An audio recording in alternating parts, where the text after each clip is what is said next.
Bonjour, ici Claude, et je vous souhaite la bienvenue pour cette conférence sur les messagers de lumière. Alors je voudrais vous souhaiter la bienvenue, je voudrais vous remercier très sincèrement d'être là, parce que c'est un cours important, c'est une conférence vraiment fondamentale à mes yeux. Et elle va essayer de répondre à vos questions, elle va essayer de vous donner aussi une meilleure vision sur qui vous êtes, et sur quel est votre rôle. Quelle est votre mission? Pourquoi êtes-vous ici? Donc j'aimerais vous expliquer tout ça. Et mon espoir, c'est vraiment que cette conférence soit pour vous une inspiration, qu'elle vous aide déjà à vous sentir mieux dans votre vie actuelle, que vous compreniez certaines choses que vous ressentez peut-être, ou certaines questions que vous vous posez. Et enfin, qu'elle soit une source de force, une source d'accomplissement, de réalisation. Quelque chose qui vous aide à accomplir votre mission, à réaliser la raison pour laquelle vous êtes ici, dans cette incarnation, à cet instant précis. Alors pourquoi ce cours? Parce que je crois que vous êtes un messager de lumière. Si vous participez à cette conférence, vous êtes un messager de lumière. Et ça, même si vous ne vous l'avouez pas, ou même si vous avez juste cette idée en tête, ben oui, peut-être, je ne sais pas, je me pose la question. Pour moi, vous êtes un messager de lumière, et je vous expliquerai pourquoi tout à l'heure. Je crois aussi que vivre dans l'ignorance, eh bien, c'est vivre dans la souffrance. Je crois que beaucoup de personnes souffrent parce qu'elles ne comprennent pas ce qui leur arrive. Ou elles restent fixées sur, on va dire, le quotidien, un peu le nez dans le guidon, et elles ne voient pas le plan global. Elles n'ont pas la perspective globale. C'est un peu comme quand on est dans une ville, dans sa voiture, on est dans les embouteillages, et on peut râler et pester, et en fait, quand on prend de la hauteur, quand on voit ça vu d'un hélicoptère, et bien on voit d'un seul coup toute l'organisation de la ville, tout le plan de la ville, les parcs, la zone industrielle, la zone commerciale, les quartiers résidentiels. On voit tout ça, et on comprend la logique d'ensemble. Et ce qu'on vit à l'instant présent dans notre petite voiture, dans notre petit embouteillage, eh bien, prend un sens totalement différent quand on le ramène au flux de la vie, au fonctionnement de la vie dans cette vie. Eh bien, je crois que c'est pareil pour nos incarnations, c'est pareil pour nos vies. Et donc, j'aimerais vous expliquer comment se passent les choses d'un point de vue global. Et j'espère que ça vous permettra de faire sens de ce que vous vivez, et ça vous permettra de transcender peut-être certaines souffrances ou certaines difficultés que vous ressentez. Puis je crois aussi que le temps est venu. Alors vous allez me dire, le temps est venu de quoi? Eh bien c'est simple, le temps est venu de votre éveil. Je crois que le temps des initiations, des apprentissages, tout ce temps de réserve est révolu. Je crois qu'il est maintenant temps d'agir. Et je crois que vous pouvez apporter beaucoup plus à ce monde, un monde qui en a énormément, énormément besoin. Et puis finalement, je crois que nous sommes des voyageurs de lumière, des explorateurs de lumière. Et nous sommes à la recherche de plus de lumière.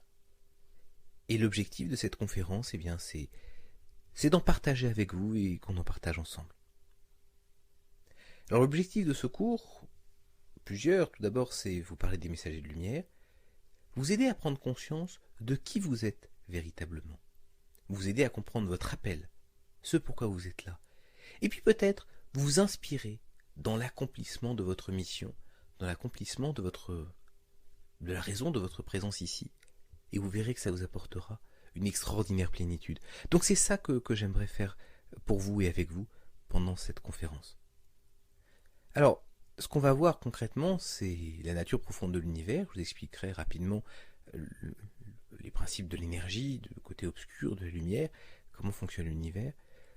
Je vous expliquerai ensuite qui sont les messagers de lumière, qui sont-ils, que font-ils. On verra ensuite si vous êtes un messager de lumière. C'est une question importante à se poser. On verra ensuite quels sont vos dons et vos talents particuliers. Parce que qui dit une mission particulière, eh bien, dit des pouvoirs particuliers, des dons, des capacités. Je vous expliquerai ensuite comment vous pouvez jouer pleinement votre rôle et accomplir votre mission. Et puis finalement, je conclurai, je donnerai quelques mots qui me paraissent importants, et puis je vous parlerai aussi de mon chemin personnel. Ça vous intéressera sans doute de voir un peu comment je vois les choses dans mon cas particulier. Alors un petit avertissement, déjà je ne cherche pas à me positionner en gourou, d'accord, vous savez que c'est pas mon style, tout ce que je cherche c'est à partager ce que je sais, ce que je crois, ce que je comprends avec vraiment un esprit de service et je veux contribuer ainsi à votre évolution individuelle et puis à notre évolution collective. Évidemment, dans ce qui suit, je ne donne aucun conseil d'ordre médical, thérapeutique, financier et autres. Si vous souffrez sur le plan physique ou psychologique, ce qui peut arriver, et je vais vous expliquer pourquoi, je vous engage bien évidemment à consulter un professionnel. Alors, premier point, quelle est la nature profonde de l'univers? Déjà, tout est énergie.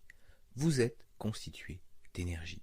Même si, effectivement, cette énergie prend des formes solides, comme votre main, la porte, la table, les chaises, votre ordinateur, tout ça, eh bien, c'est de l'énergie peut-être congelée, de l'énergie qui vibre doucement à un niveau vibratoire faible, mais c'est de l'énergie.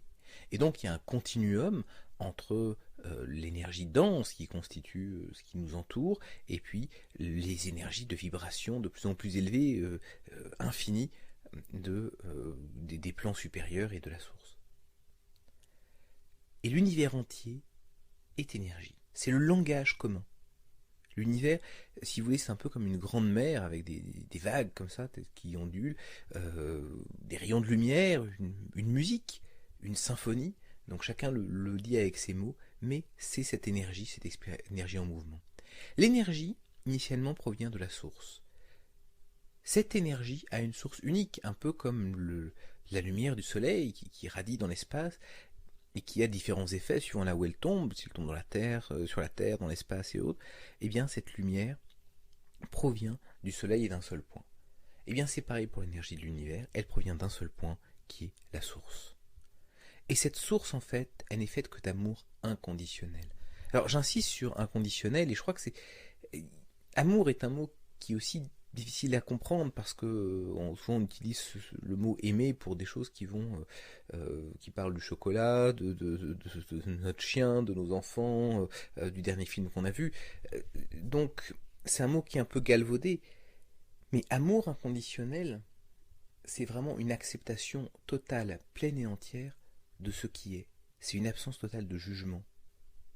C'est une force extraordinaire. C'est un mouvement un peu comme le vent ou la mer, eh bien va tout absorber, tout porter, tout englober, parce qu'il n'y a pas de rejet, il y a une acceptation totale de l'ensemble des gouttes d'eau qui constituent cette mer.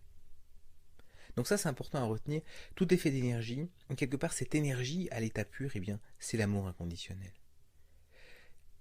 Aussi la source est intelligente. Alors c'est difficile de définir l'intelligence pour quelque chose qui n'est pas humain, parce que c'est une notion qui est délicate, qui est très relative. Quand on pense à l'intelligence, on pense au QI, à notre capacité à faire peut-être des opérations mathématiques complexes, à retenir certaines choses. On sait aussi qu'il y a différentes formes d'intelligence, mais la notion d'intelligence se définit beaucoup par rapport à l'entité dont on parle. Si par exemple vous voyez une fourmi, on a du mal à comprendre son intelligence, mais elle aussi aurait beaucoup de mal à comprendre la nôtre. Si vous courez dans la forêt, vous êtes en retard, je sais pas quoi, un rendez-vous, que vous marchez sur une fourmilière, les fourmis qui vont sortir se diront mais qu'est-ce que c'est que ce truc-là? Pourquoi est-ce qu'il court? La notion de rendez-vous, peut-être rien que de maison, de banque, de voiture, de résolution d'équations complexes, est quelque chose qui les dépasse. Et pourtant, ce sont des animaux qui sont sur Terre depuis des millions et des millions d'années, et qui ont construit des civilisations impressionnantes, magnifiques, donc on ne pourrait pas dire qu'elles ne sont pas intelligentes. De même, les cellules de notre corps ont des formes d'intelligence, elles peuvent reconnaître par exemple, certains virus et les détruire alors qu'elles vont laisser d'autres cellules. Donc il y a vraiment une intelligence, mais cette intelligence, il est très difficile pour nous de la comprendre ou de la saisir sans faire des analogies avec notre intelligence humaine, le fonctionnement de notre cerveau organique. C'est pour ça qu'en fait, quand on regarde les cellules, quand on regarde les êtres vivants, donc l'homme bien entendu, mais pas que, quand on regarde les planètes, quand on regarde les systèmes planétaires, eh bien, il y a un continuum de l'intelligence et de la conscience, un peu comme des poupées russes. Alors ça peut paraître surprenant quand je dis que les planètes ont une forme d'intelligence et de conscience, mais si vous regardez l'organisation des écosystèmes, quand vous regardez comment fonctionne une forêt, avec finalement chaque chose à sa place, les arbres qui grandissent, les feuilles qui tombent, les fruits qui viennent nourrir les animaux, les herbivores qui nourrissent les carnivores, quand tout ça meurt, ça retourne à la terre qui vient renourrir les arbres. Donc il y a un cycle extraordinaire et une organisation qui est une organisation d'une intelligence magnifique. Si on voulait les reconstruire pièce par pièce, un écosystème, eh bien ce serait extrêmement compliqué. Et là, avec des règles de fonctionnement, avec des harmonies dans l'énergie, et dans la façon dont cette énergie se met en place, eh bien il y a une forme d'intelligence. Et c'est la même chose pour le système planétaire qui fonctionne d'une façon mécanique, d'une beauté splendide. Donc il y a un continuum de l'intelligence et de la conscience, depuis les cellules microscopiques, voire même les atomes et l'énergie pure, jusqu'à voilà, les êtres vivants, les planètes, les systèmes planétaires et au-delà. Donc il y a un continuum de l'intelligence, un peu comme un flux, le flux de la mer, le flux du vent, qui relie tous ces éléments-là et les baigne dans une seule mer d'énergie, dans une seule mer d'intelligence et d'amour inconditionnel et de lumière. Alors, les attributs de la source, c'est qu'elle est être et création. C'est un peu ce qu'on peut voir dans différents textes sacrés, qui est « je suis celui qui est », donc déjà l'affirmation de l'existence indépendamment de tout, existence qui n'est pas relative, qui n'est pas duale, mais qui est absolue, mais aussi celui qui est, et en même temps la source de la création. C'est-à-dire qu'il y a le côté, pour simplifier, intérieur et extérieur, être et non-être, ou être et altérité. Donc je suis celui qui est, et en même temps je suis celui qui crée. Et c'est un flux de la vie qui baigne toute chose. C'est-à-dire que cet être et cette création, eh bien, quelque part, Dieu est partout, l'univers est partout, chacun d'entre nous fait partie de Dieu, et chacun de nous participe de cette création. C'est le flux de la vie. Si vous lisez les lettres du Christ, eh bien, c'est ça l'un des enseignements de Jésus, qui dit « mais je suis venu apprendre aux hommes à vivre dans le Père », donc en fait, en alignement avec cette énergie de la vie, avec cette énergie de la création, ce flux invisible, magique, qui donne son souffle à tout ce qui est, à tout ce qui existe. Et un exemple que je trouve extraordinaire, c'est qu'après l'accident de Tchernobyl, bien évidemment, la zone était totalement irradiée, impropre à la vie. Eh bien, quelques années après, une vingtaine d'années après, eh bien, l'écosystème recommence à fonctionner. Et on trouve des animaux qui sont capables de vivre dans cet environnement, et même des races dont on ne sait même pas d'où elles peuvent venir. On voit donc cette vie qui reprend ses droits et qui se remet à fonctionner alors même que la zone a vécu une catastrophe extraordinaire. Donc il y a un flux de vie, un flux de création qui baigne tout et qui prend toutes les opportunités pour se développer. Et nous, c'est ça qui est extraordinaire en tant qu'être humain, c'est que nous disposons de ces deux attributs. Nous sommes fondamentalement, indépendamment de tout, indépendamment de toute référence, de tout relativisme, de toute dualité, nous sommes fondamentalement, et en même temps nous créons. Nous sommes co-créateurs de l'expérience de l'univers. Donc comme la source, comme Dieu, comme l'univers, nous sommes et nous créons. Autre point, c'est que tout est connecté. Tout est connecté, tout fonctionne ensemble. Tout est lié à la source, et donc tout est connecté entre soi.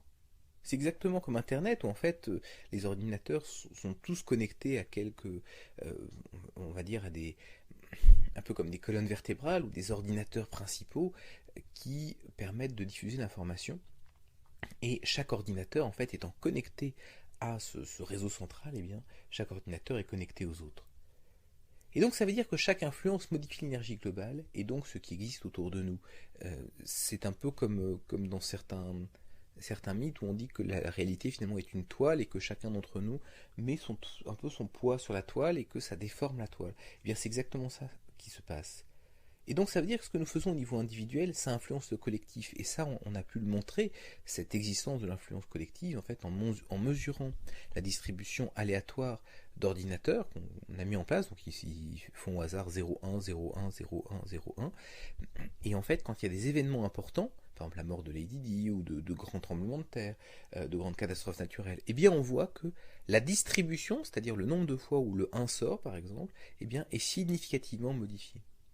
Donc ça veut dire que ces ordinateurs qui finalement baignent dans la conscience globale aussi, eh bien ce flux d'énergie, ce changement dans notre conscience globale humaine, eh bien vient influer sur des phénomènes microscopiques et influe donc sur la perspective du hasard vu par ces ordinateurs. Donc il y a une vraie réalité derrière dans l'existence de la conscience collective et dans l'influence que nous pouvons avoir individuellement et collectivement dessus. Et en tant qu'être humain, et ça c'est important de le réaliser, eh bien nous sommes comme le cerveau, comme le système nerveux de Gaïa, un peu comme son cerveau, et nous pouvons influencer son niveau d'énergie, exactement comme le lien corps-esprit. Quand vous regardez le fonctionnement de la planète, eh bien ça ressemble beaucoup à un corps humain quelque part. On a des voitures, des bateaux qui transportent des marchandises, un peu comme les nutriments dans notre corps vont passer à travers nos veines, et d'une certaine façon, les êtres humains, avec leur capacité d'échanger de l'information, sont le système nerveux. Et c'est ça qui permet, quelque part, de faire évoluer cette collectivité humaine, la technologie, les échanges, le commerce.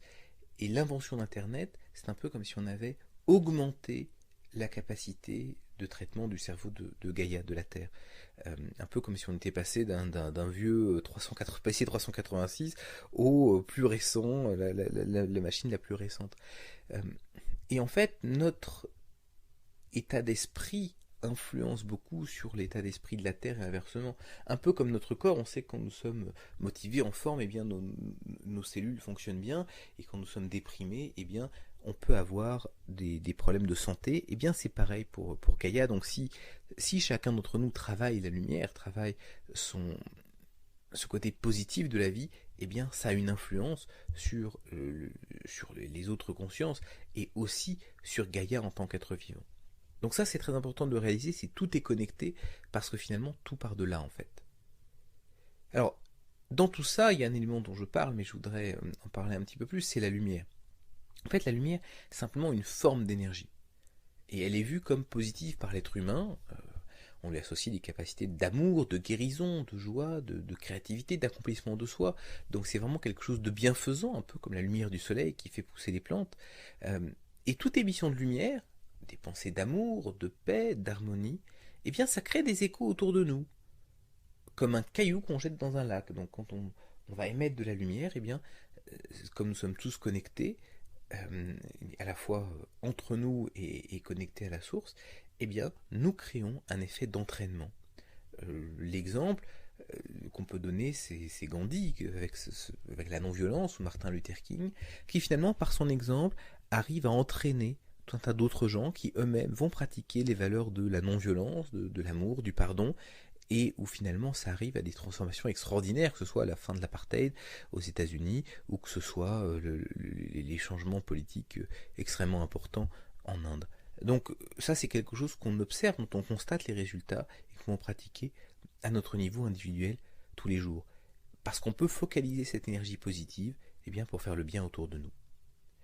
Alors, s'il dit lumière, dit aussi obscurité, mais cet obscur qu'on voit souvent négativement est aussi important. Parce que, effectivement, quand on parle d'obscurité, on pense à des émotions négatives, un peu comme l'opposé de la lumière. On pense à la haine, on pense à la peur, l'intolérance, l'avidité, la jalousie, la dépression. On pense à toutes ces émotions négatives. Et c'est vrai qu'il y a de ça, mais la source est amour inconditionnel. Elle est sans jugement. Elle accepte aussi bien la lumière que l'obscur. De même que vous ne pouvez pas prendre une pièce et ne prendre que le côté pile et rejeter le côté face. Quelle que soit la façon dont vous la coupez, vous pouvez la couper aussi finement que vous voulez, elle aura toujours deux faces. Et c'est la nature de notre existence matérielle qui est que c'est un monde de dualité. Et donc, pour la source, tout est énergie, et cette énergie a différentes vibrations, différentes fréquences qui font partie de l'harmonie du monde, qui font partie de cette grande symphonie que nous jouons. Et donc l'obscur, c'est finalement une autre face, une réaction, cette dualité nécessaire. Et il est aussi important que la lumière parce que sans obscurité, on ne peut pas avoir de lumière, et inversement. Et cette énergie obscure, elle a une véritable utilité. Elle est vraiment importante, parce que elle peut nous indiquer que nous sommes perdus, Finalement, la souffrance, c'est une boussole, c'est un réveil. Quand vous mettez les doigts dans la prise et que vous vous faites mal, et bien finalement, cette douleur, effectivement, c'est pas agréable sur le coup, mais ça vous permet de comprendre qu'il y a de l'électricité et qu'elle n'est pas bonne pour vous. Donc finalement, c'est un signal, ça vous apprend qu'il faut mieux pas mettre les doigts dans la prise, et en tout cas les enlever tout de suite. Donc la souffrance, finalement, la douleur, c'est un signal de réaction vis-à-vis du monde, et c'est quelque chose qui nous permet d'apprendre et d'évoluer. Ça nous permet aussi de prendre conscience d'une dimension supérieure de la vie. Et ça, c'est quelque chose que j'ai toujours mis en avant, qui est que il y a finalement une grande similitude entre ce que j'appellerais la nuit obscure de l'âme, donc ces phénomènes de passage, de transition, de transformation, de dépression profonde parfois, et l'amour inconditionnel. Alors ça peut paraître surprenant parce que on imagine l'amour inconditionnel comme étant quelque chose de forcément très très positif, et la nuit obscure de l'âme comme quelque chose de très négatif. Sauf que n'oubliez pas que la source est amour inconditionnel. Et j'insiste bien sur inconditionnel. Donc il y a cet amour du beau comme du laid, de la lumière comme de l'obscur, du bonheur comme du malheur, il n'y a pas de jugement. Et finalement, quand on est dans la nuit obscure de l'âme, quand finalement rien n'a de sens, nous n'avons de préférence pour rien, et bien finalement ce n'est pas si différent de l'amour inconditionnel qui n'a de préférence pour rien. Donc ça nous permet, à notre échelle humaine, de réaliser la dimension spirituelle, qu'il y a autre chose au-delà des formes, qu'il y a autre chose au-delà de nos désirs et préférences perpétuelles. Ça nous permet de nous placer dans ce domaine de non-dualité et de non-jugement, ce domaine absolu. Et quelque part, parfois ça peut être une expérience extrêmement difficile à vivre, mais c'est une expérience qui a une profondeur spirituelle absolument extraordinaire. Ça peut aussi nous inciter à la retraite, à prendre soin de nous, à nous retirer un peu du monde, parce qu'on se dit, voilà, là, je n'arrive plus à faire face. Donc c'est un signal pour nous protéger. Ça peut nous aider à nous motiver quand on touche le fond, on donne un coup de pied, on remonte. Donc il y a ce côté de dire, voilà, je suis face à l'obscur, face aux difficultés, face aux souffrances, eh bien j'en ai eu assez, et là je vais remonter, et on repart parfois plus vite et plus haut.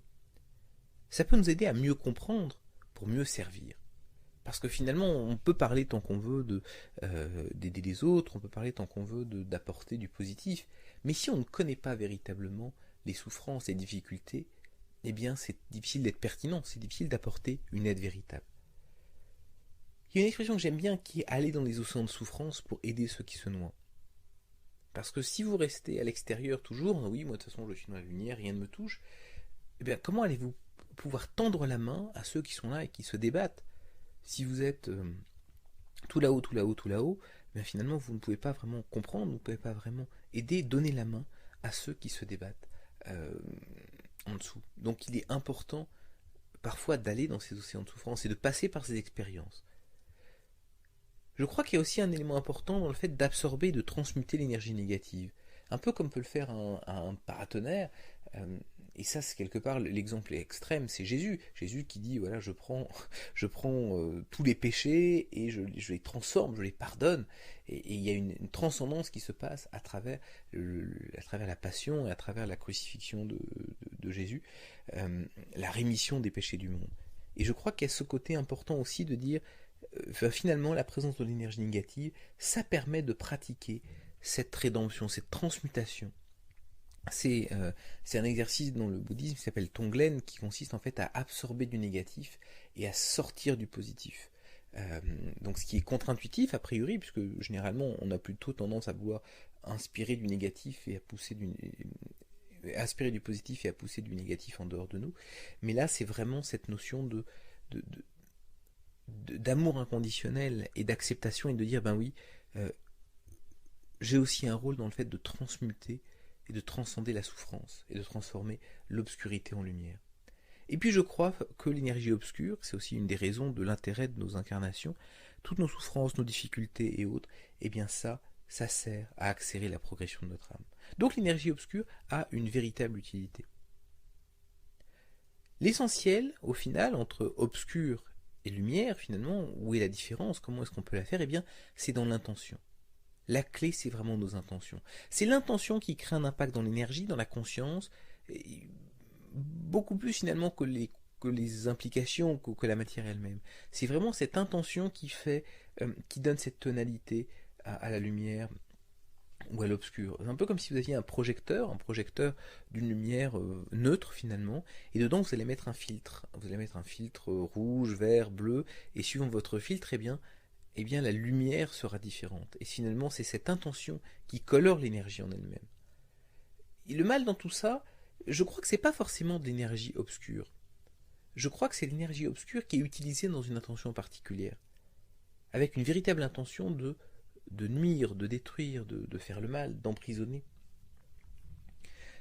Donc l'énergie obscure n'est pas négative ou mauvaise en elle-même. Comme toute puissance, comme tout pouvoir, ça dépend de la façon dont on l'utilise. Donc le mal, c'est vraiment cette énergie obscure utilisée dans une intention particulière.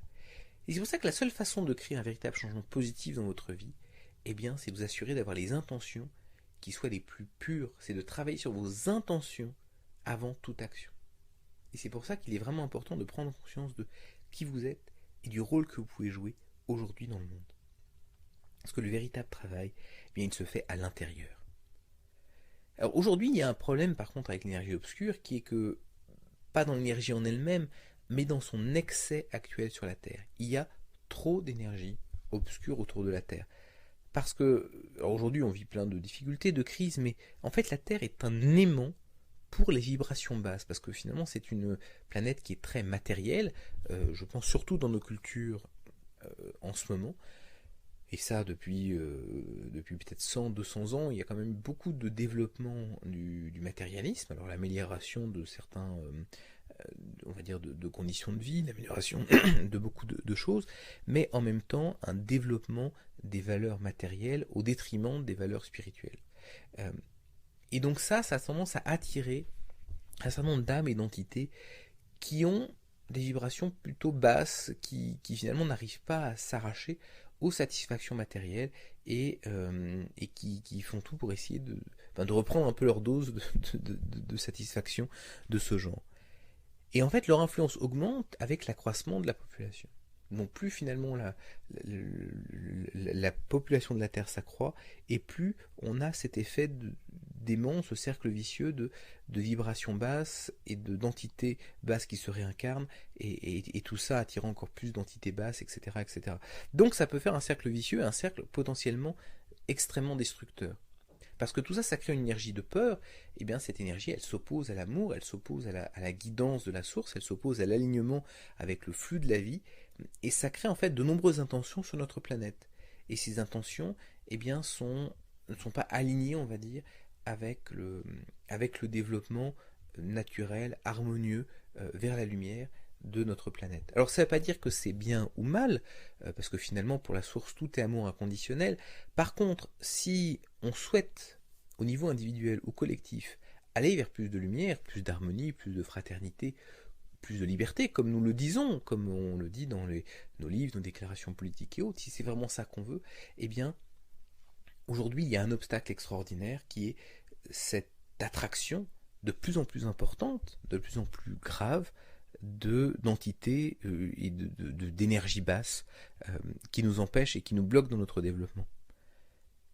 Et donc c'est pour ça que l'harmonie globale de la source, avec ses effets d'action et de réaction, eh bien elle a conduit à un rééquilibrage. Et ce rééquilibrage, il passe par la multiplication des messagers de lumière. Alors j'ai expliqué justement qui sont les messagers de lumière. Alors en fait, on leur donne beaucoup de noms. Messager de lumière, ça c'est l'expression que j'utilise, mais on peut aussi dire travailleur de lumière, porteur de lumière, bodhisattva, cellule blanche, personne spirituelle, guerrier de lumière, même chevalier de Jedi. Donc quelque part, on les appelle un peu comme on veut, ça dépend beaucoup des cultures, ça dépend des champs de référence, mais par contre, on parle à chaque fois de la même chose. Des gens qui sont spirituels, des gens qui jouent un rôle dans l'évolution de la conscience de la planète. Et ça c'est important, c'est l'intérêt pour l'évolution de Gaïa, pour les grands sujets, je dirais des sujets un peu stratégiques dans l'évolution de Gaïa, plutôt que pour son fonctionnement.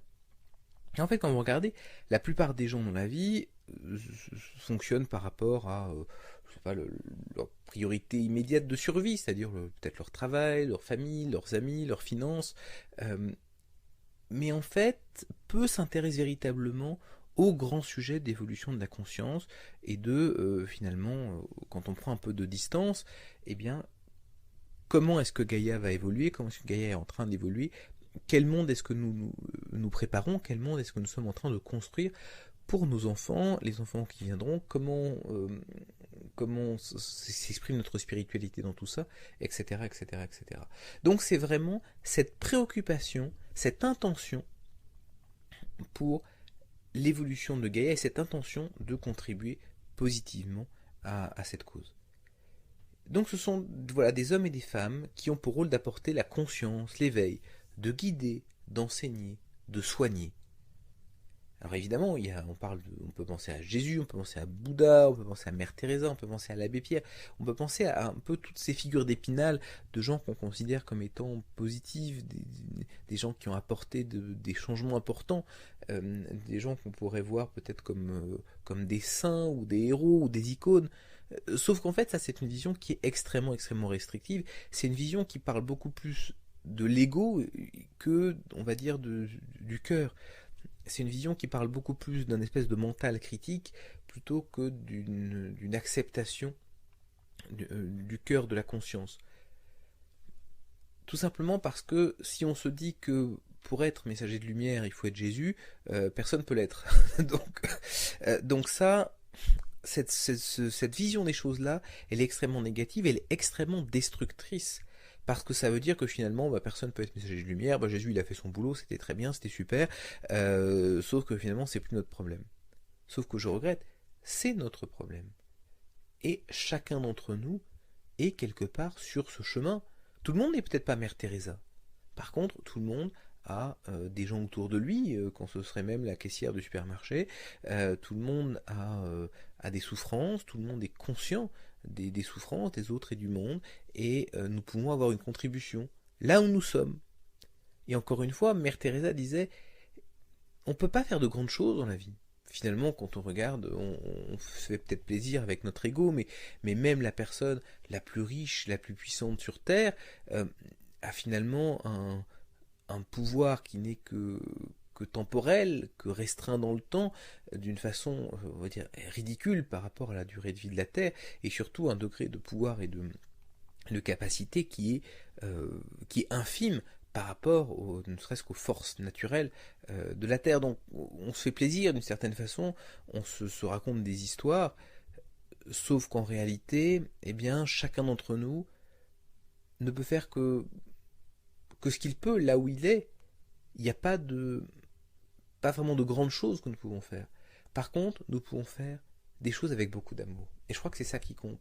Je crois que la notion de messager de lumière, c'est pas du tout une notion d'ego en disant voilà à quel point est-ce que je suis puissant, à quel point j'ai un impact sur le monde et sur la terre, c'est plutôt à quel point est-ce que je donne, ou à quel point est-ce que je suis aligné dans une intention d'amour. Et comme je disais, c'est l'intention qui fait vraiment la différence. Et donc ça veut dire que c'est pas juste Bouddha, Mère Teresa ou l'abbé Pierre. Je crois que vous êtes probablement, très probablement, certainement, un messager de lumière. Alors pourquoi est-ce que les messagers de lumière sont essentiels ici et maintenant, et je vous expliquerai après pourquoi je pense que vous êtes un messager de lumière, mais parlons maintenant de la nécessité du rôle. Tout simplement parce qu'il y a le feu, voilà, parce que nous sommes dans un monde qui est en crise, et en crise avec un S. Alors, quand depuis des années on nous dit ah oui, mais c'est la crise, mais ça va aller mieux, c'est peut-être qu'à un moment il y a un vrai problème de fond, que ce soit dans nos systèmes financiers, que ce soit dans nos systèmes dans le marché du travail, que ce soit par rapport à la façon dont nous consommons, notre relation avec la terre, avec l'écologie, que ce soit dans notre façon de trouver notre bonheur et notre satisfaction. Donc il y a un vrai problème de culture, de fonctionnement, de valeurs qui amène à un monde qui est en crise perpétuelle. Et on sait très bien quand un organisme est en crise perpétuelle et en souffrance permanente, en désharmonie permanente, eh bien il y a forcément un moment où on va dans le mur, forcément un moment où on se retrouve en échec et avec des risques de destruction très importants.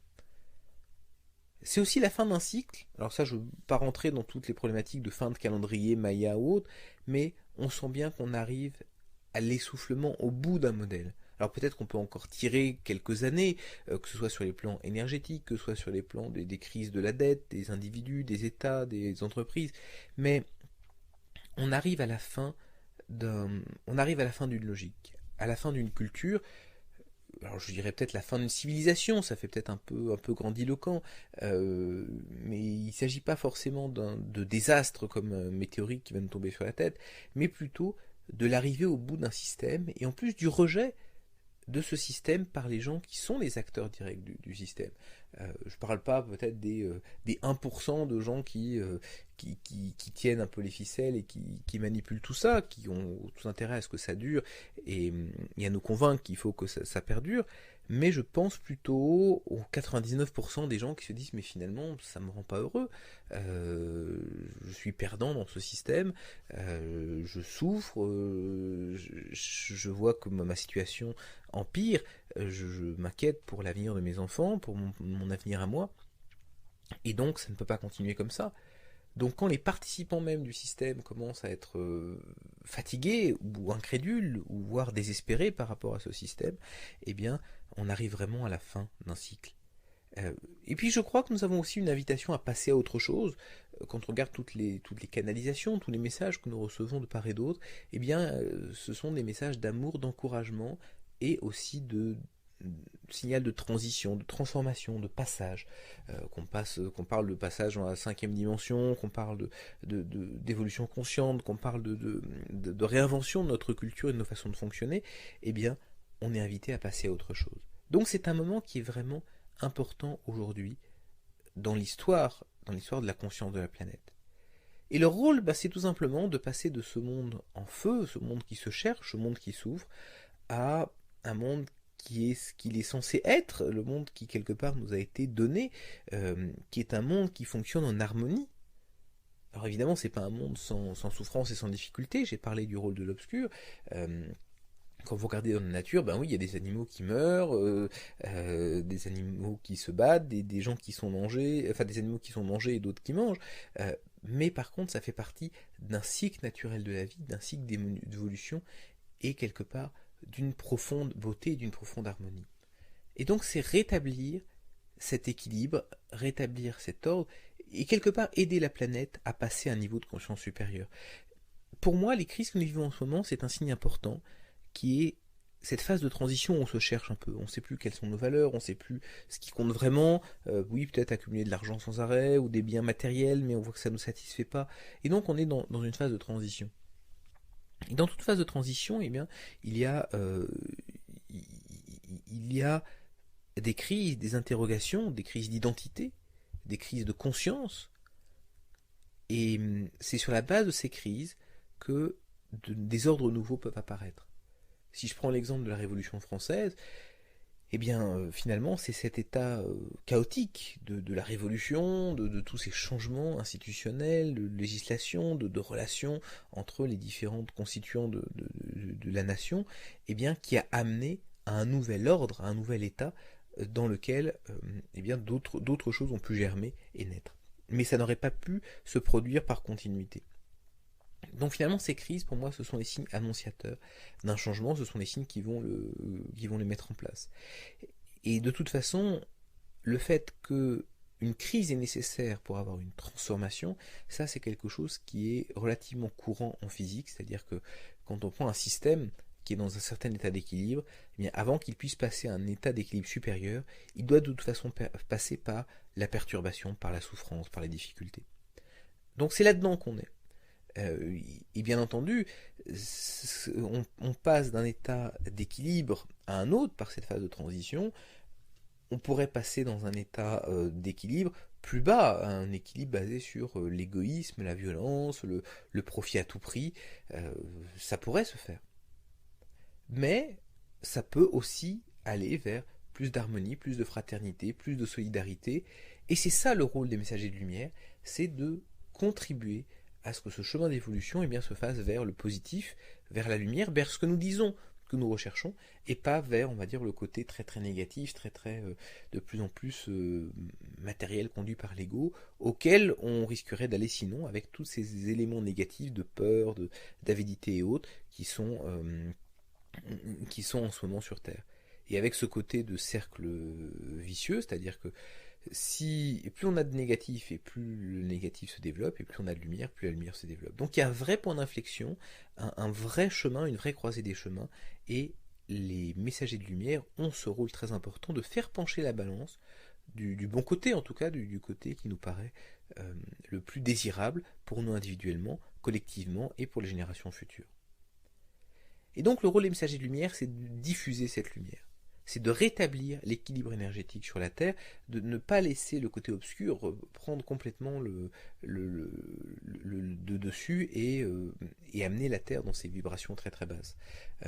Tout en gardant finalement cet équilibre et cette harmonie entre lumière et obscur. Nous avons le libre arbitre, nous avons la liberté d'utiliser cette énergie comme nous le voulons, cette énergie à laquelle nous sommes connectés. Et notre rôle, c'est vraiment ça, utiliser l'énergie de la source pour le bien collectif. Un peu comme un phare, si vous voulez, qui va prendre cette énergie, cette source d'énergie qui lui vient de sa source, et la diffuser, la répandre autour de lui. Je pense que par rapport à ça, il est important d'inviter la lumière dans nos vies. Votre rôle en tant que messager de lumière, c'est accélérer l'énergie positive, c'est co-créer une œuvre de lumière avec Dieu. C'est faire de la Terre, finalement, ce qu'elle devrait être. C'est ça, alors le but paraît absolument énorme et presque une expression de l'ego, mais c'est pas ça.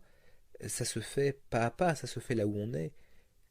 Mais de même que votre corps est constitué de millions, de milliards de cellules infinies, mais chaque cellule est importante. Et tout ensemble, elles constituent une œuvre qui dépasse chacune d'entre elles. Un peu comme chaque cathédrale est faite d'une multitude de pierres. Donc c'est vraiment ça, c'est co-créer une œuvre de lumière avec Dieu à notre place, en faisant notre part.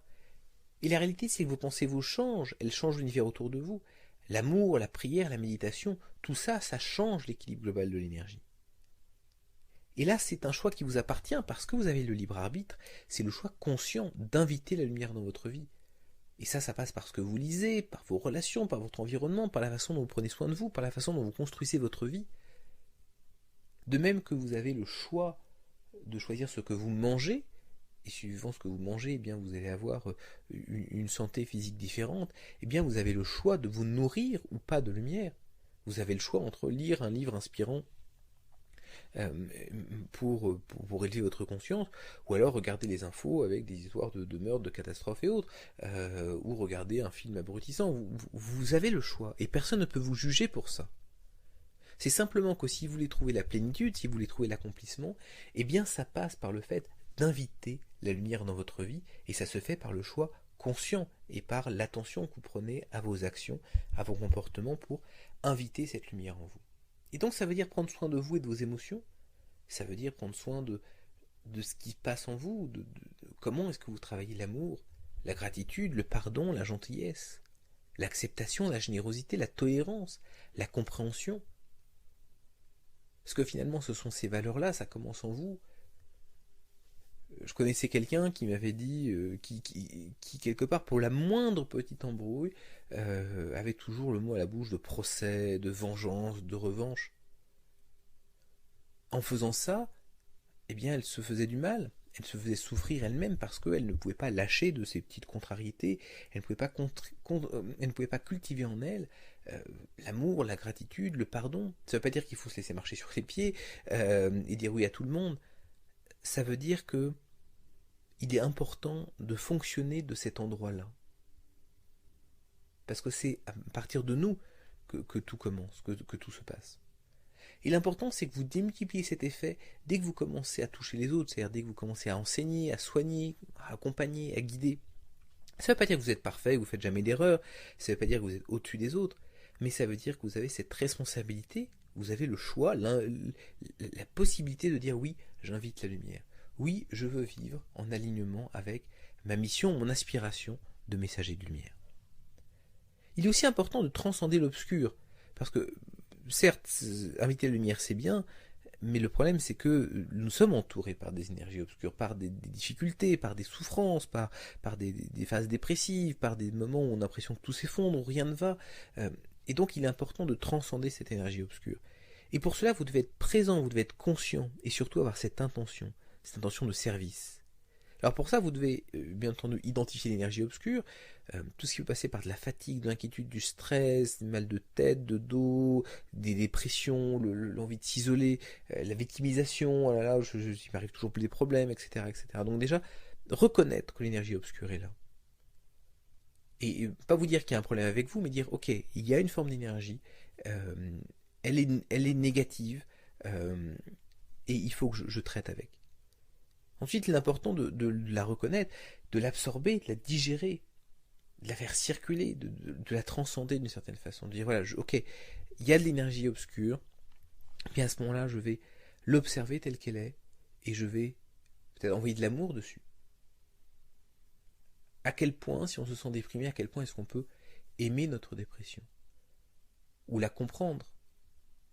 Ne pas la juger, la voir comme un enseignant. Ça ne veut pas dire qu'il faut se laisser aller et pas aller chercher de l'aide si on en a besoin.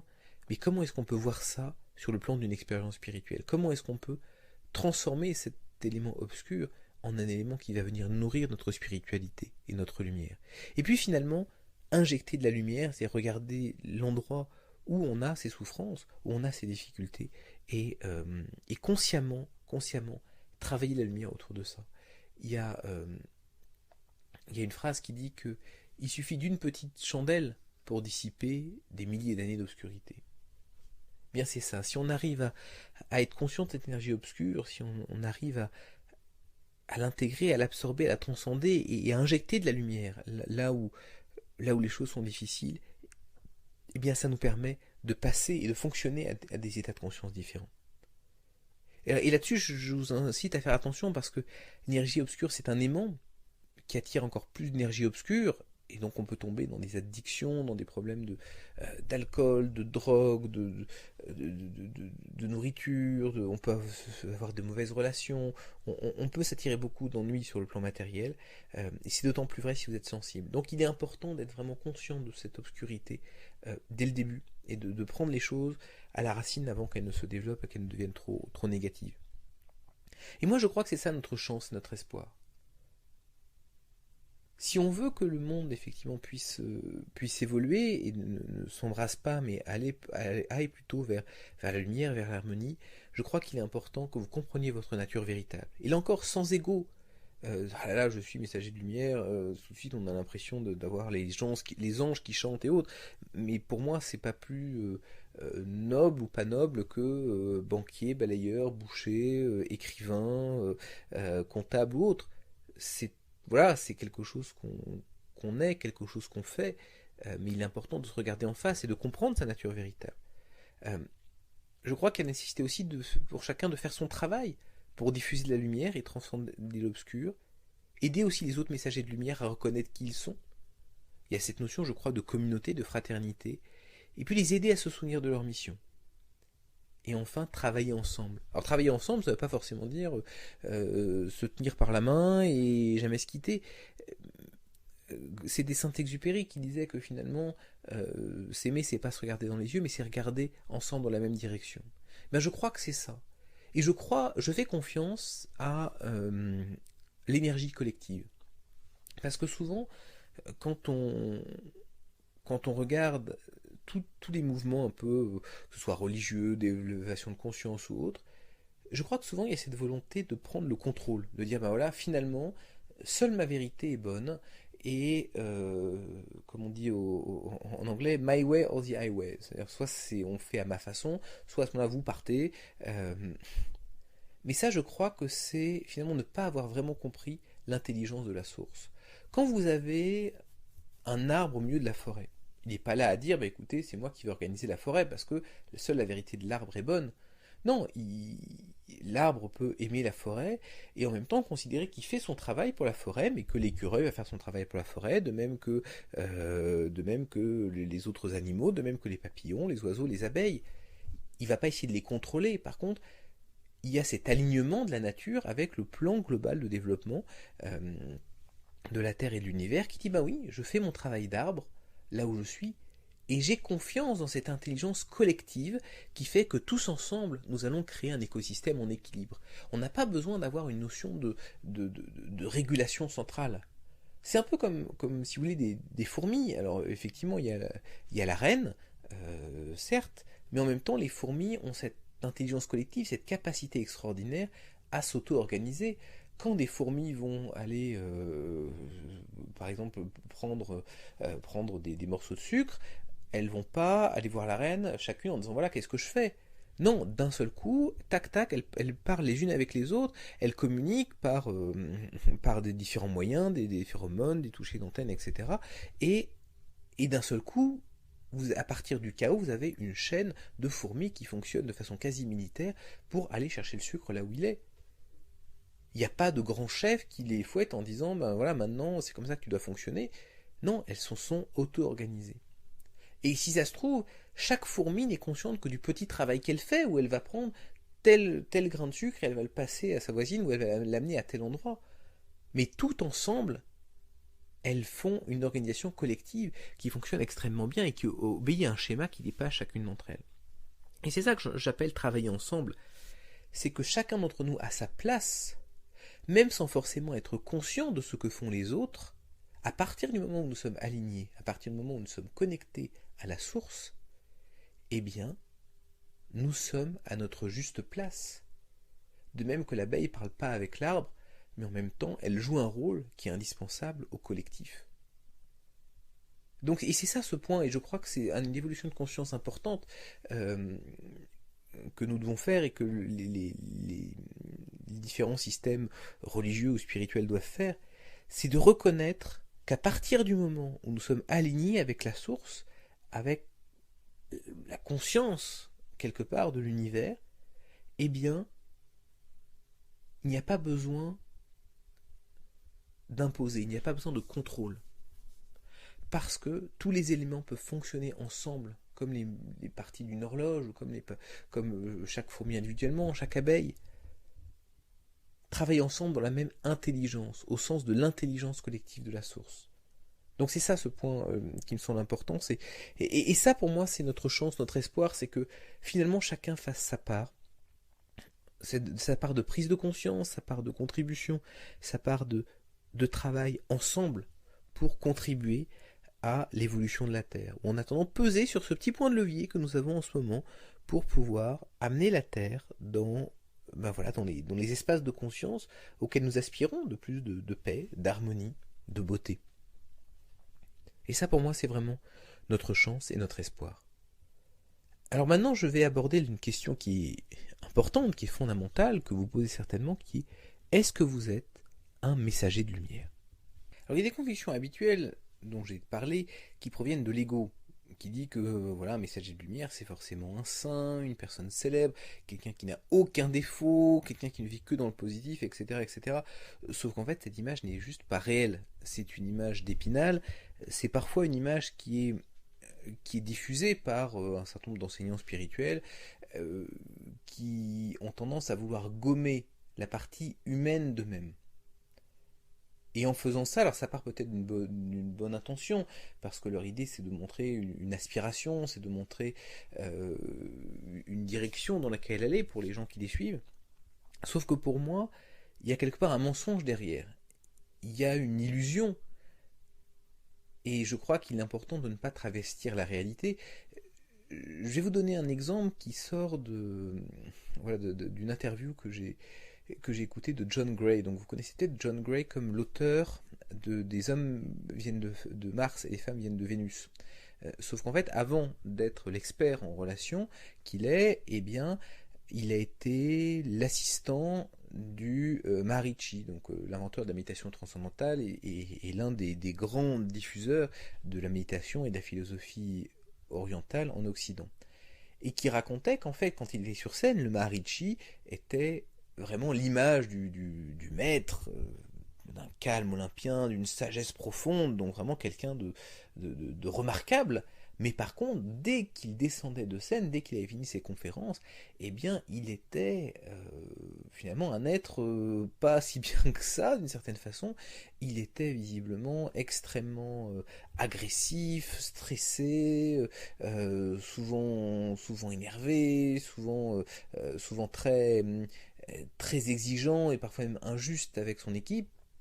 Et John Gray disait, ben oui, j'ai compris que finalement, voilà, il y avait cette image qu'il donnait, et il y avait la réalité de qui il était dans la vie, et les deux finalement ne se parlaient pas forcément. Donc tout ça pour dire que ne vous attachez pas à des images de pseudo-perfection, simplement parce que dans le monde réel, elles n'existent pas. Et même si vous avez l'impression que quelqu'un que vous admirez a toutes les images et toutes les qualités que vous pouvez en attendre, eh bien c'est aussi un être humain. Et je crois que c'est important de le reconnaître. D'ailleurs, pour l'anecdote, sachez que John Gray, expert en relations, a priori, je crois, a divorcé 3 ou 4 fois et a du mal, évidemment, à s'appliquer ses propres conseils à lui-même. Donc tout ça pour dire que cette image de, qui est fournie par l'ego quelque part, cette image de standard inaccessible, irréel, eh bien, ne fait tout simplement pas partie du monde tel qu'il est. C'est juste un mensonge.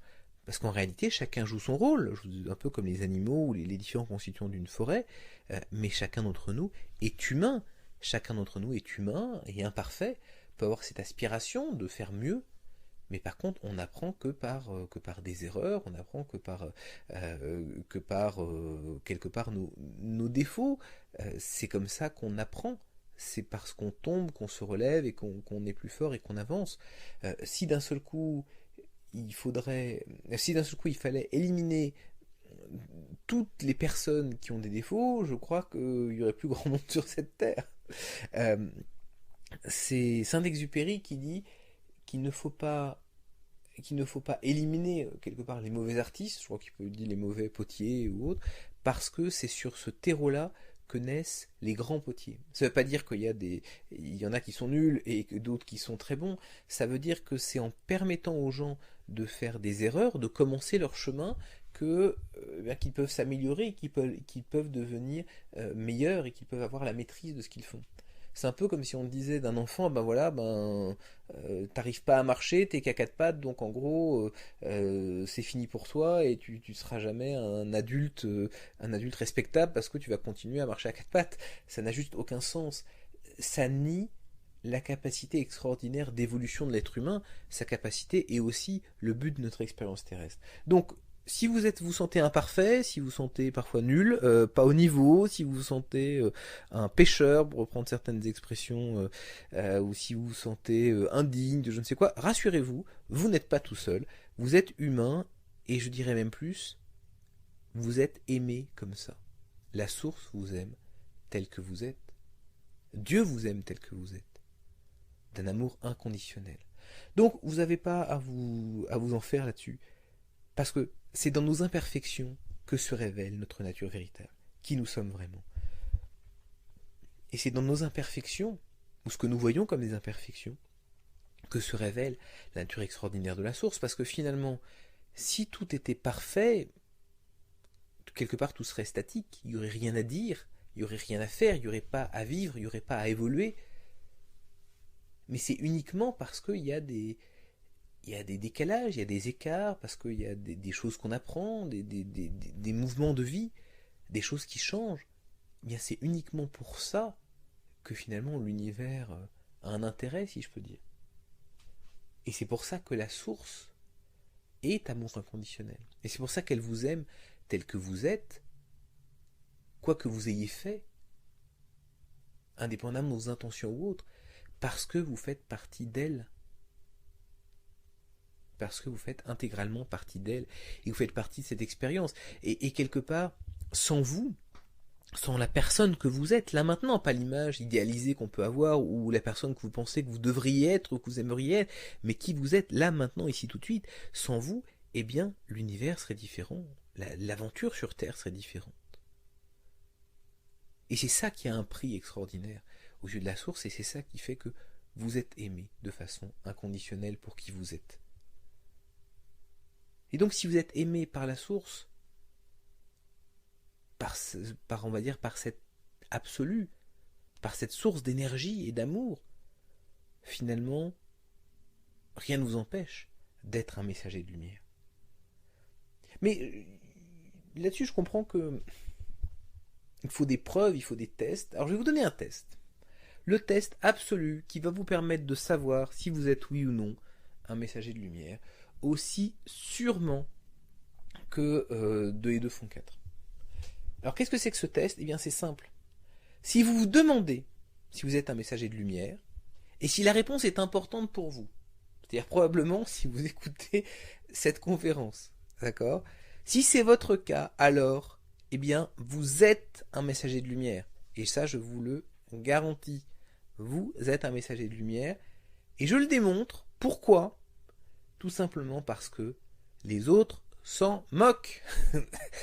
Si vous vous souvenez de ce que j'ai dit du messager de lumière, c'est quelqu'un qui se préoccupe de l'évolution de la Terre. C'est quelqu'un qui se préoccupe de la conscience globale, de l'évolution de Gaïa. Les autres s'en moquent, ils sont plutôt dans le fonctionnement.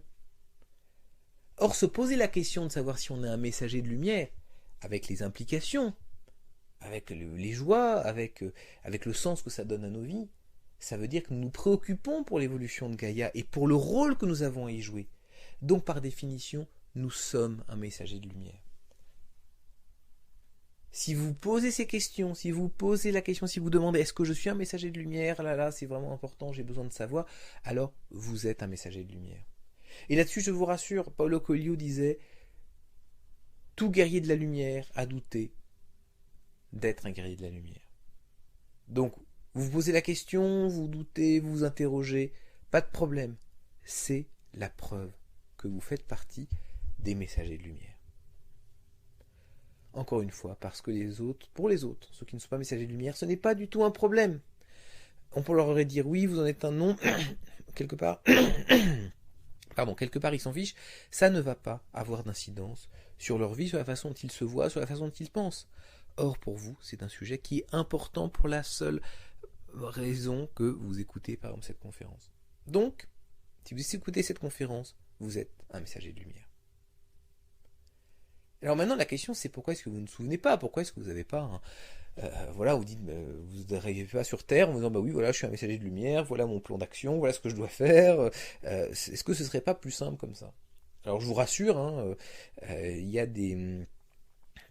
a notamment dans toute la tradition tibétaine avec le Dalai Lama et autres, il y a les réincarnations et donc ils sont capables de savoir où sont les réincarnations des, on va dire des dignitaires ou des gens qui sont élevés dans l'ordre, dans la hiérarchie religieuse.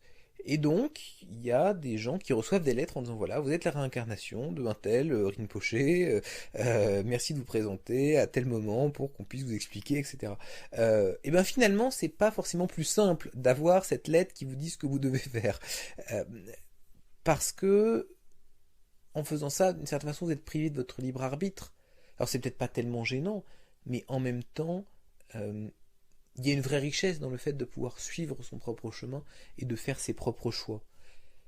Et donc pourquoi est-ce que vous ne vous souvenez pas? En fait, il y a une raison qui est très simple, et pour ça il faut que vous compreniez que vous êtes une âme évoluée.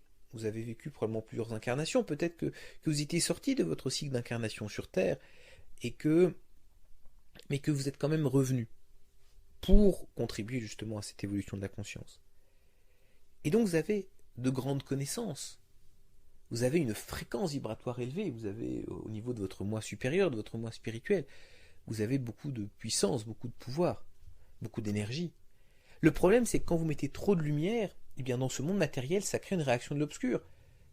C'est un monde matériel, donc si vous faites une action, vous avez une réaction. Quand vous avez une navette spatiale qui rentre dans l'atmosphère, eh bien d'un seul coup, ça se met à chauffer avec une énergie énorme. C'est la réaction de l'entrée de cette navette dans l'atmosphère. Donc si vous faites rentrer trop de lumière d'un coup, eh bien vous avez une réaction énorme du côté obscur, immédiatement. Ça m'arrive et ça arrive à d'autres de mes amis qui enseignent la spiritualité. Il arrive quand on fait certains événements ou certains cours que bizarrement l'informatique fonctionne plus, que qu'on ait des problèmes techniques à répétition, alors que avant tout allait bien. Eh bien, ça vient simplement du fait que comme on essaye de mettre de la lumière, il y a aussi une réaction du côté obscur, une réaction négative qui a tendance à essayer de s'attaquer à tout ça. Donc, si vous rentrez avec trop de lumière dans l'atmosphère, dans la conscience globale, eh bien ça crée une réaction négative. Donc, vous arrivez en ayant oublié votre nature véritable. Par contre, vous avez un instinct pour la retrouver, ce que j'appelle le navigateur. Donc finalement, c'est assez malin, c'est assez bien fait quand on y pense, parce que plutôt que de rentrer une grosse navette spatiale dans l'atmosphère, eh bien, on envoie une petite sonde, quasiment indétectable, et cette sonde, elle va télécharger l'information nécessaire. Et donc c'est ça qui se passe, quand vous vous réveillez, quand vous vous éveillez, eh bien, vous réalisez qui vous êtes, et vous téléchargez, c'est vraiment ça, vous recevez de l'information de là-haut sur ce que vous savez déjà. Et donc il ne s'agit pas d'apprendre, mais il s'agit de vous souvenir, il s'agit de vous réveiller. Donc quand vous regardez des conférences comme ça vous apprend peut-être des choses, mais en même temps, l'intérêt surtout, c'est que ça va vous aider à vous réveiller et à accéder à tout ce savoir que vous connaissez, à toute cette richesse que vous avez accumulée au cours de vos existences, au cours de vos multiples vies.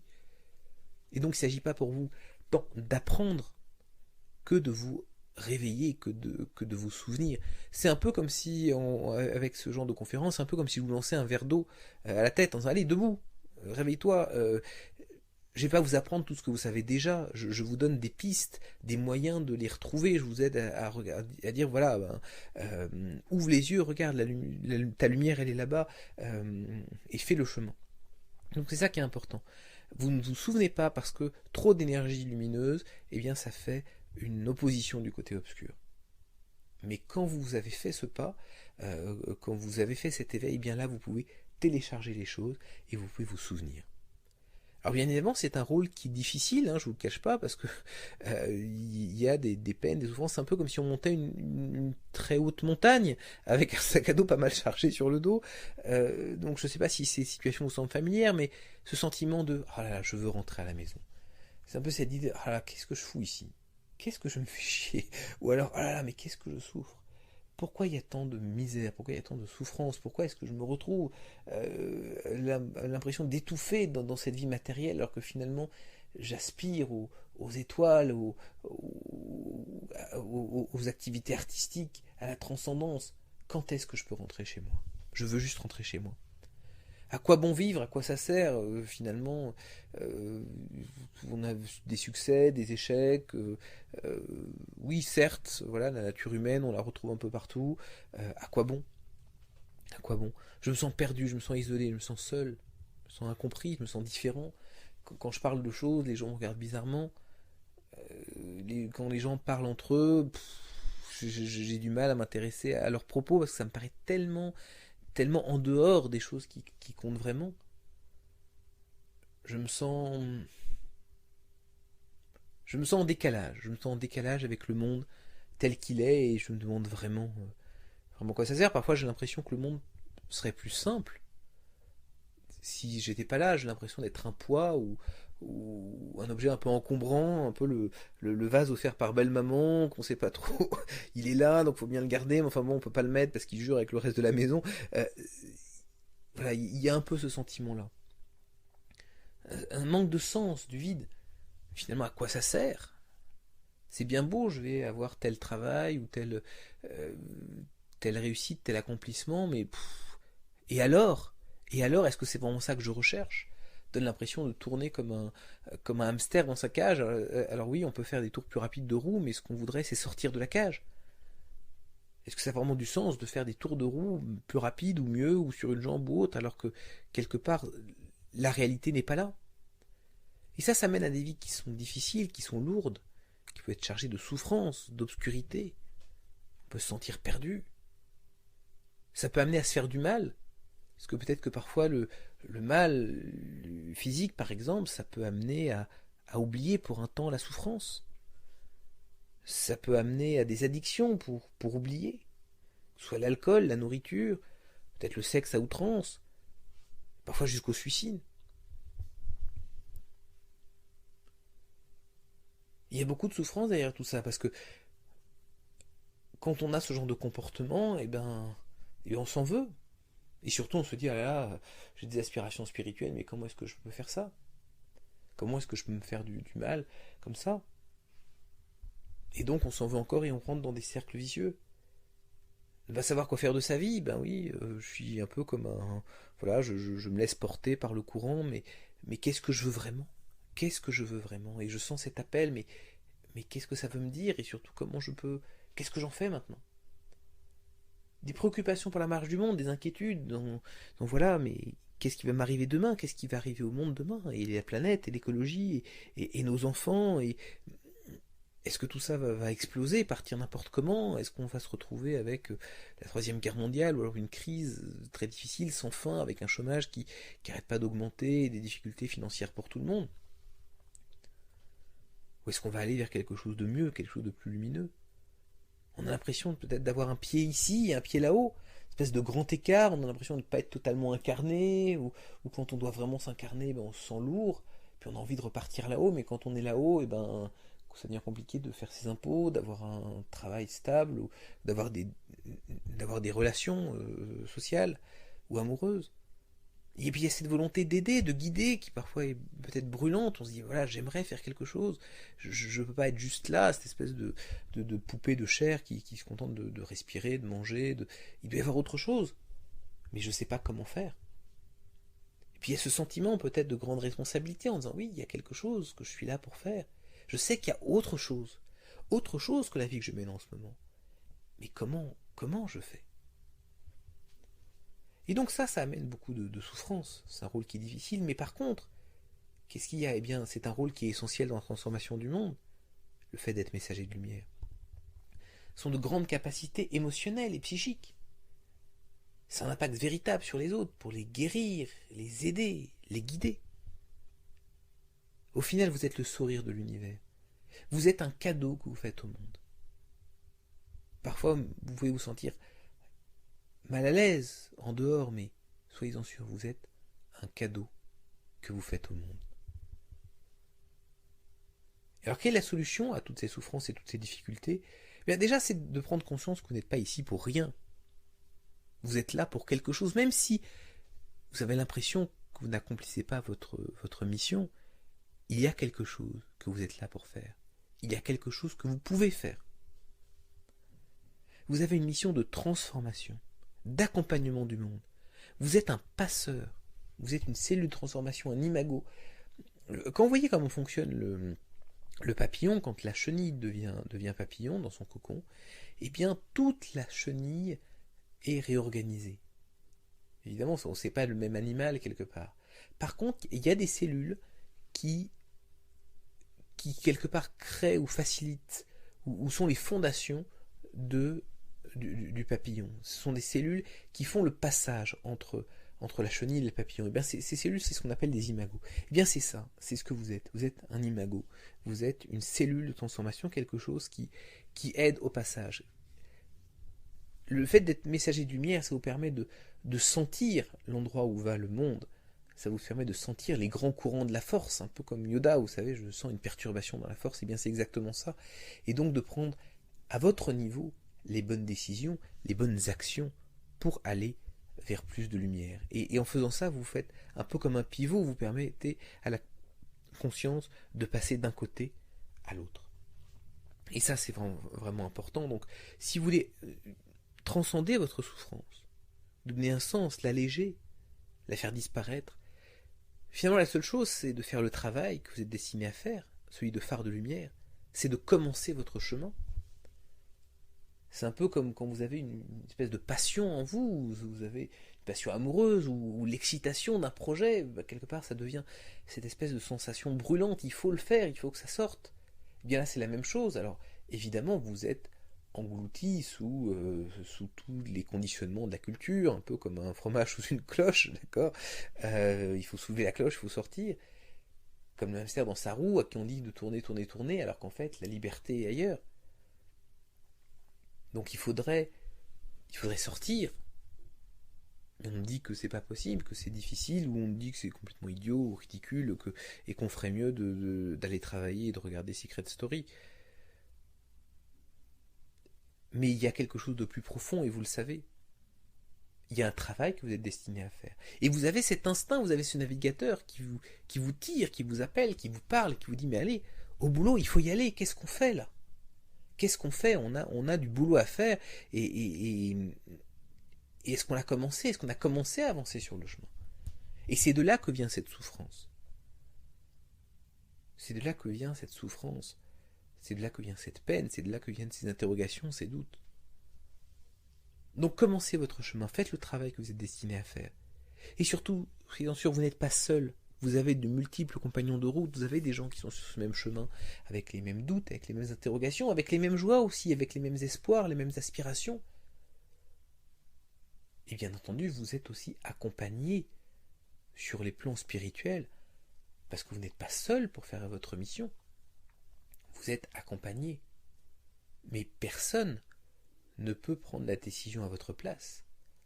Personne ne peut décider à votre place de faire ce pourquoi vous êtes venu et d'accomplir votre mission de messager de lumière. J'aimerais maintenant vous parler de vos dons et talents, tout ce que vous avez reçu afin de pouvoir accomplir votre mission. Mais avant ça, je vous invite à prendre une petite pause et je vous retrouve tout de suite après pour la suite de cette conférence. À tout de suite.